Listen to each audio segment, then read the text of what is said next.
नमस्कार मित्रांनो, मराठी बोली या चॅनलमध्ये तुम्हा सगळ्यांचं स्वागत आहे. तर आज आनंदी या मालिकेचा आजचा 20 मेचा भाग खूपच जबरदस्त झालेला आपल्याला बघायला मिळणार आहे. तर आजच्या भागामध्ये सुरुवातीला आता शिल्पा जोरात ओरडते आणि आनंदीला म्हणू लागते, ए आनंदी, आधी ती घाण साफ करण्याआधी धूळ माझ्या पायाला लागली. चल लवकर, आधी माझे पाय साफ करून घे. आता लगेच आनंदी शिल्पाताईच्या पायांजवळ येते आणि त्या कापडांनी आता पाय पुसणार. तेच आता शिल्पा लगेच आनंदीच्या मानेवरती अशी काठी लावते. या कापडाने माझे पाय पुसायचे नाही. हे कापड किती घाण आहे, तुला दिसत नाही? माझे पाय तुझ्या हाताने पुस. चल ते फेक कापड बाजूला. आता आनंदी तो कपडा बाजूला ठेवते आणि आता आपल्या पदराने शिल्पाताईचे पाय पुसू लागते. आनंदीला खूप वाईट वाटत असतं. तिच्या डोळ्यातनं पाणी येत असतं. त्याच वेळेस शिल्पाताई म्हणू लागते, एक गोष्ट लक्षात ठेव, या घरात मोठेपणा मिरवायचं काम करायचं नाही. मी या घरची लेक आहे. शिल्पा निंबाळकर म्हणतात मला. माझ्याशी गाठ आहे तुझी, एवढं लक्षात ठेव. चल हो बाजूला आणि साफ करून घे सगळी घाण. आता लगेच आनंदी ते कापड हातात घेते आणि ती फरशी पुसू लागते. आता जे आजूबाजूला नोकर चाकर असतात ना, त्यांना मात्र खूपच वाईट वाटतं. कारण शिल्पा मात्र आनंदीबरोबर जी वागणूक करत असते ना, ती खूप चुकीची असते. त्याच वेळेस आनंदी फरची साफ करत असताना शिल्पा म्हणू लागते, चल चल आवर. अगं माझ्या पायाची धूळ होण्याची सुद्धा लायकी नाही आहे तुझी. राजवाड्यात राहण्याचं स्वप्न बघणं सोड आणि एक गोष्ट लक्षात ठेव, माझ्या भावाला जर काही कमी जास्त सांगण्याचा प्रयत्न केला तरी शिल्पा निंबाळकर काय करू शकते ना, याचा अंदाजही लागणार नाही तुला. चलावर साफ करून घे. आता लगेच आनंदी रडतच आता ती फरशी साफ करू लागते. शिल्पा मात्र रागानेच तिच्याकडे बघत असते. तर इकडे आता आबा मात्र आपल्या घरात बसलेले असतात. तेव्हा आरतीताई येते. आबा, अहो मला काय वाटते माहिती? आरची म्हणते ना, ते अगदी बरोबर आहे. आनंदीला लग्न करून आता भरपूर दिवस झाले ना, आपण तिच्या घरी जाऊन यायचं का? नाही म्हणजे ती कशी आहे, काय आहे, हे एकदा बघून आलं म्हणजे बरं वाटेल. चालेल? त्यावर लगेच आबा आता आरतीताईकडे बघतात आणि म्हणू लागतात, आरती, अगं मनात एक आणि तोंडावर दुसरंच असं काहीतरी वाटतंय तुझ्याकडे बघून. काय चाललंय तुझ्या मनात? सांग बघू पटकन. आता लगेच आरतीला शलाकाचं बोलणं आठवतं. शलाका म्हणालेली असते, अगं तुझ्या बहिणीचा आनंदीचा त्या घरात गृहप्रवेश झालाच नाही. अगं कुत्र्यासारखी वागणूक भेटले तिला. आता हे सगळं बोलणं आरतीला आठवताच आरती म्हणू लागते, आबा खरंच आपली आनंदी त्या घरात लग्न करून गेली खरं, पण तिचा गृहप्रवेश झाला असेल ना, तिच्याबरोबर तिथे सोन्यासारखी वागणूक मिळत असेल ना, नाही म्हणजे तिला सगळ्यांनी सांभाळून घेतलं असेल ना, तिचा स्वीकार केला असेल ना. आबा, या सगळ्याचं मला खूप टेन्शन आलं आहे. तेव्हा आबा म्हणू लागतात, पोरी टेन्शन फक्त तुलाच नाही तर मलाही आलं आहे. आबांना आता लगेच शिल्पाताईचं फोनवरचं बोलणं आठवतं. शिल्पाताई ओरडतच म्हणाली असते, ए भिकाऱ्या, कारखान्यात कामाला आहे ना तू? मग हवेलीवरती फोन करण्याची हिंमत कशी झाली? ठेव फोन, पुन्हा इकडे फोन करायचा नाही. हे सगळं बोलणं आता आबांना आठवतं. आबांनाही खूपच वाईट वाटतं. तेव्हा लगेच आबा म्हणू लागतात, हे बघ आरती, आपण त्यांच्या घरी लगेच नाही जाऊ शकत. आपल्याला काळजी वाटते, आपल्या आनंदीबद्दल आपल्याला जाणून घ्यायचं हे मात्र योग्य आहे. पण आता आपण कारखान्यात निघालोय की नाही, मग तिकडे शिर्केसाहेब भेटतील आपल्याला. आपण थेट शिर्केसाहेबांना समोरासमोरच विचारूया. त्यांना तर हवेलीतलं सगळं माहिती असतं ना, ते तिकडे आनंदीकडे जातही असतील. मग चालेल? त्यावर आरती म्हणू लागते, आबा मग चला आपण लगेच कारखान्यात निघूया. आबा आणि आरतीताई कारखान्याकडे निघालेले असतात. तर इकडे आनंदी फरची साफ करत असते. तेव्हा शिल्पा ओरडतच म्हणू लागते, हातावर पटापट, चल लवकर काम करून घे. तेवढ्यात आता वरनं लगेच मालक साहेब खाली येत असतात. आता मालक साहेब येताची चाहूल लागताच आता शिल्पा लगेच सुनीताला खुणावते. आता लगेच सुनीता पटकन आनंदीच्या हातातलं कापड हिसकावते आणि लगेच सुनीता फरची पुसायला सुरुवात करते. आनंदी आता उठून उभी असते. त्याच वेळेस मालक साहेब येतात. शिल्पाताई, आई कुठे?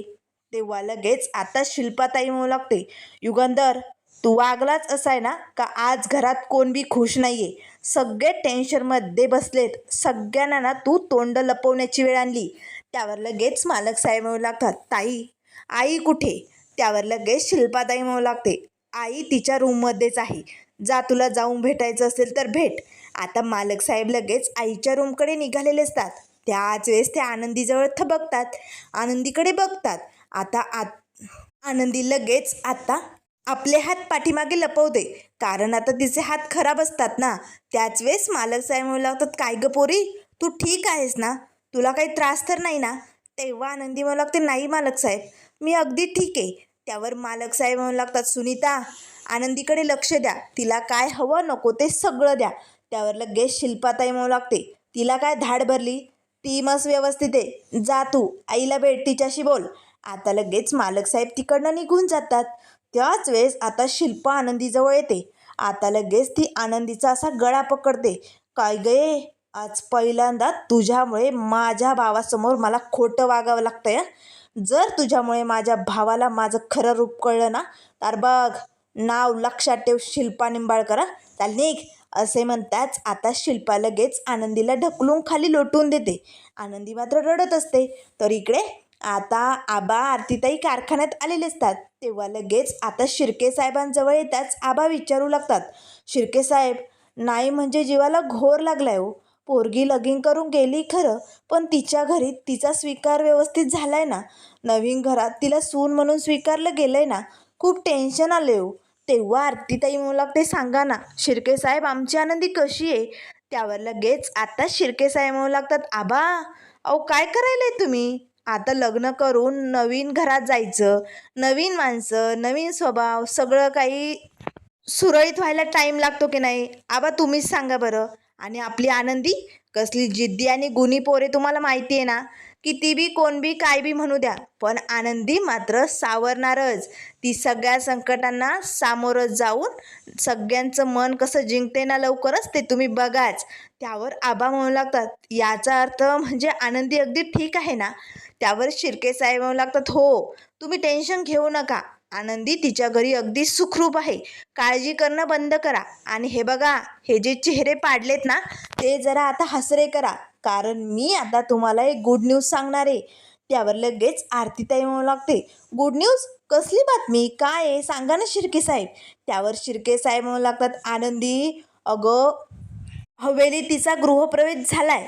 आणि इकडे कारखान्यात दुसरी बातमी, आरती तुझ्यासाठी. अगं आरती, तुझं कामाचं कौतुक करावं तेवढं थोडं. तुझ्या कामाचं कौतुक म्हणून मालक साहेबांनी तुझं प्रमोशन केलंय.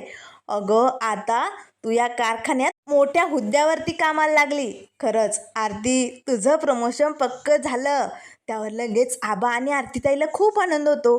तेव्हा शिर्के साहेब म्हणू लागतात, हे बघ, आता तू प्रमोशन झाल्यामुळे मोठ्या हुद्द्यावर पोचणार आहे.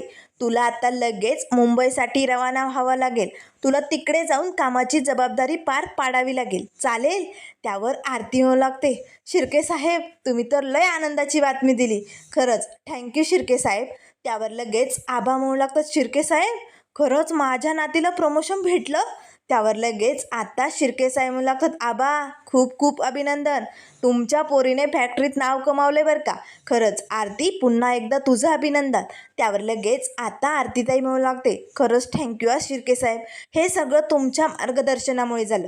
खरंच तुम्ही वेळोवेळी मला प्रोत्साहन दिलं, मार्गदर्शन केलं, यामुळेच आज मला हे सगळं यश मिळाले. त्यावर शिर्के साहेब म्हणू लागतात, नाही ग पोरी, हे सगळं तुझ्या गुणामुळे, तुझ्या कामामुळे यश तुला भेटलंय. याचं क्रेडिट तू मला देऊ नको. या प्रमोशनसाठी तू डिझर्व करते. आता या पुढची जबाबदारी तुला घ्यायची. पुढे काय काम करायचं आहे, कसं करायचं आहे, ते तुला चांगलंच माहिती. आणि या सगळ्याची प्रोसिजर पुढे कशी पूर्ण करायची ना, हे मालक साहेब तुला सांगतील. बरोबरच, चल, मला ना एक अर्जंट काम आहे, मी निघतो. पुन्हा एकदा अभिनंदन. असे म्हणत आता शिर्के साहेब निघालेले असतात. त्याच वेळेस आता कारखान्यातले सगळे कामगार आरतीचं अभिनंदन करू लागतात. आबा मात्र खूपच खुश असतात. तर इकडे मालक साहेब आता आपल्या आईसाहेबांच्या रूममध्ये येतात. आता मात्र मालक साहेबांची आई बेडवरती बसलेली असते. तेव्हा मालक साहेब म्हणू लागतात, आई, अगं बोल ना, माझ्याशी काहीतरी बोल ना, अशी रुसून बसू नको. तू जर माझ्याशी असा अबोला धरला ना, तर माझा जीव कासावीस होतो ग. असे म्हणताच मालक साहेब आपल्या आईजवळ बसतात. त्याच वेळेस मालक साहेबांची आई बाजूला चेहरा फिरवते. तेव्हा मालक साहेब म्हणू लागतात, आई, असा अबोला नको धरू ग. हवं तर मला हाण, मार, तुला जे करायचे ना ते कर, पण माझ्याशी असा अबोला धरल्यानंतर मला नाही करमत ग. आई असं नको वागू ग. त्यावर लगेच आता मालक साहेबांची आई म्हणू लागते, युगंधर, तुला या घरात नात्यांची माणसांची किंमतच राहिली नाही. कुठल्या तोंडाने बोलू रे तुझ्याशी. त्यावर लगेच मालक साहेब म्हणू लागतात, आई मला चुकीचं नको समजू ग. अगं प्रेमात पडून किंवा मग स्वतःच्या मर्जीने हे लग्न नाही केलं मी. परिस्थितीमुळे मला हे लग्न करावं लागलं. मला समजून घे आई. त्यावर आई म्हणू लागते, हो, पण या सगळ्यामुळे तू वचनाची सगळ्यांची किंमत विसरला. अरे समिधाचं वचन तुला आठवलं नाही का? अरे समिधाला वचन दिलं होतं तू. मग कसं या पोरीशी तू लगीन करू शकला? सांग ना. आता समिधाला काय उत्तर देशील? त्यावर लगेच मालक साहेब म्हणू लागतात, केला ना. मी समिधाच्या वचनांचा विचार केला, तिचा चेहरा डोळ्यासमोर ठेवला आणि म्हणूनच आई निंबाळकरांचं हे घर, हे अस्तित्व, हे साम्राज्य वाचवण्यासाठी मला हा निर्णय घेणं खूप गरजेचं होतं. मी जर हा निर्णय घेतला नसता तर त्याच दिवशी निंबाळकरांचं हे घराणं एखाद्या पत्त्यासारखं तुटून पडलं असतं. आई खरंच या युगंधरला एक डाव माफ कर. आणि जर आई तुला माझ्याशी बोलायचं नसेल, अबोलाच धरायचं असेल, तर या युगंधरला सांग. हा युगंधर लगेचच्या लगेच उद्या सकाळीच हे घर सोडून कायमचा निघून जाईल. असे म्हणताच मालक साहेब तिकडनं निघून जातात. त्याच वेळेस मालक साहेबांची आई म्हणू लागते, समिधा, अगं बघतेस ना, निंबाळकरांच्या घरात हे कुठलं संकट आलंय. अगं समिधा, मी काय करू. एकाकडे मुलगा आणि एकीकडे तू, तुझं वचन, तुझा अपमान, हे सगळं नाही बघवत ग. कुणाची साथ देऊ असा प्रश्न पडलाय मला. त्यानंतर इकडे आता शिल्पाताई आनंदीला म्हणू लागते, हे असले मगरीचे अश्रू ढाळणं ना बंद कर. तुमच्यासारखे भिकारडे लोक ना हे अश्रू ढाळणं का करतात माहिती आहे? त्यांच्या स्वार्थासाठी. तुला या घराची राणी व्हायचं होतं ना. माझा भाऊ हुकमाचा इक्का आहे. बिझनेसमध्ये तो नंबर 1 आहे आणि म्हणूनच तुला या घरात सून म्हणून यायचं होतं. त्याचा पैसा लुबाडायचा होता. या हवेलीची महाराणी व्हायचं होतं ना. हे स्वप्न होतं ना. पण एक गोष्ट लक्षात ठेव, नशिबाने गादी आणि फसवून मिळालेली माडी कधी बी पचत नाही.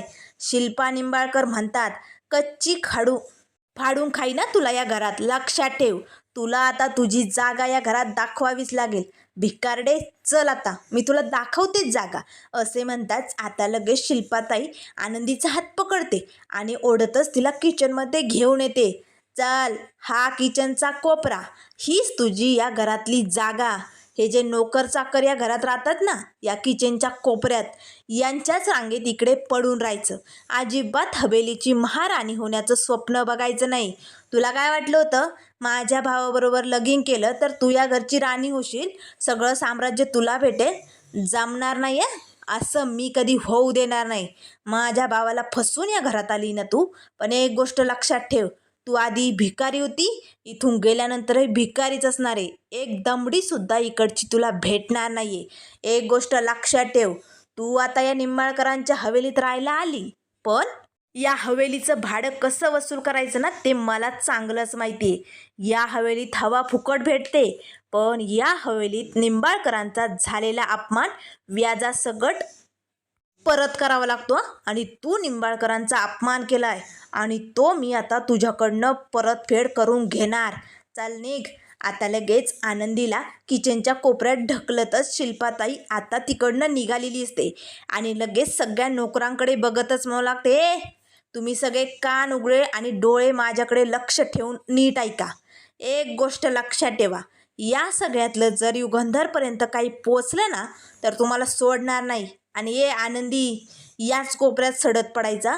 जर हॉलमध्ये तुझं हे करंट पाऊल पडलं तर तुझी टंगडी तोडून तुझ्या हातात देईल. ना हॉलमध्ये, ना देवघरात, ना कुठेच. उंबऱ्याच्या आसपास हिंडण्याचा प्रयत्न जरी केला ना तरीही शिल्पा निंबाळकर तुला सोडणार नाही. इथेच पडत सडायचं यांच्या रांगेत. आजपासून बोंबलत बसा हिच्याजवळ. असे म्हणताच आता शिल्पाताई निघालेली असते. सगळे नोकर घाबरलेले असतात. तेव्हा शिल्पाताई काठी दाखवतच म्हणू लागते, लक्षात आलंय ना, युगंधरला एक शब्द जरी यातला कळला ना तर बघा, तुम्हाला नोकरीवरनं काढेनच, पण गावात तुम्हाला राहण्याची सोय उरणार नाही. अशी तुमची अवस्था करून ठेवेल. जिवंतपणी तुमची चामडी सालून त्याला असं मीठ चोळेल अशी अवस्था करे ना. बघा, मरण यातना भेटतील. त्यामुळे शिल्पा निंबाळकरचं बोलणं नीट लक्षात ठेवायचं आणि सडत पडू द्यायला इकडे. असे म्हणताच आता शिल्पा तिकडनं निघून जाते. त्याच वेळेस आता लगेच सुनीताताई आनंदीजवळ येते. आनंदीताई, तुम्ही बसा, इथे खाली बसा बरं, मी पाणी आणते. तेवढ्यात लगेच आता एक नोकर आनंदीचं गाठोडं घेऊन येतो. आनंदीताई, शिर्के साहेबांनी तुमचं हे गाठोडं दिलंय. आनंदी आता आपलं गाठोडं घेऊन तिथेच किचनमध्ये खाली बसते. आनंदीला खूप वाईट वाटतं. तिच्या डोळ्यातनं पाणी येत असतं, ती रडत असते. सुनीता आता तिला ग्लासभर पाणी देते.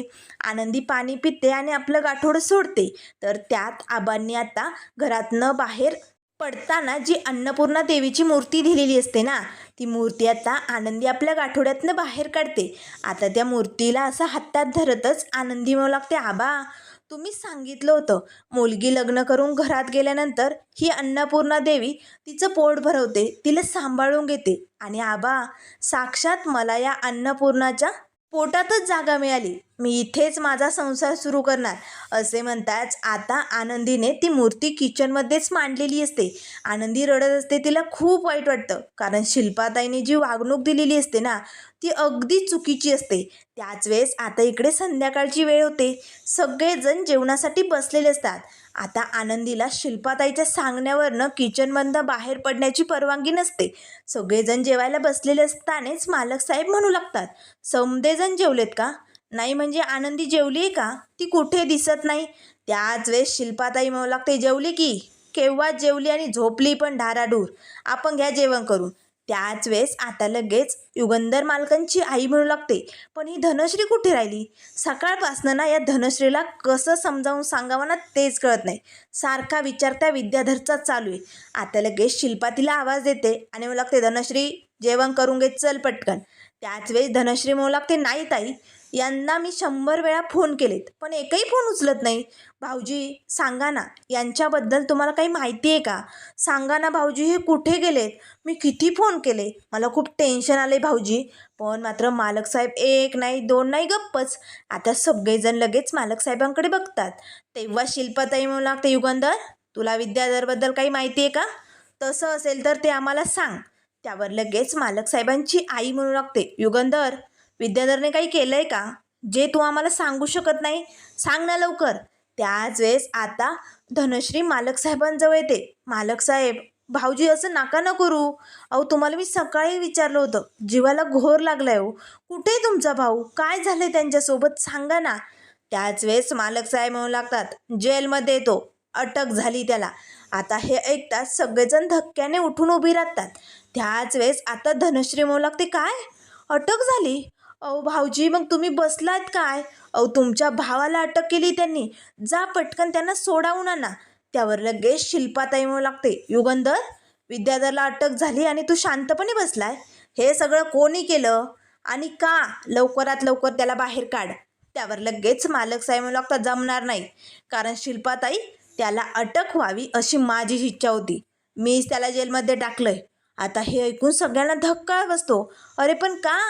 त्याच वेळेस मालक साहेब म्हणू लागतात, कारण त्यांनीच विद्याधरने आनंदीला लग्न मंडपातनं पळावलं आणि एका रात्रीत त्या पोरीचं आयुष्य उद्ध्वस्त केलं, म्हणून त्याला त्याच्या पापाची शिक्षा भेटणार. आता त्याला सोडणार नाही मी. त्याच वेळेस आता शिल्पाला मात्र खूपच राग येतो. तर त्यानंतर मित्रांनो, पुढील भागामध्ये आपल्याला बघायला मिळेल, शिल्पाताई युगंधरला म्हणू लागते, अरे विद्याधरला तू जेलमध्ये टाकलं या पोरीसाठी आणि तिच्याबरोबर तू लग्न करून तिला घरात घेऊन आलाय. तू दुसरा निर्णय घेऊ शकत नव्हता का?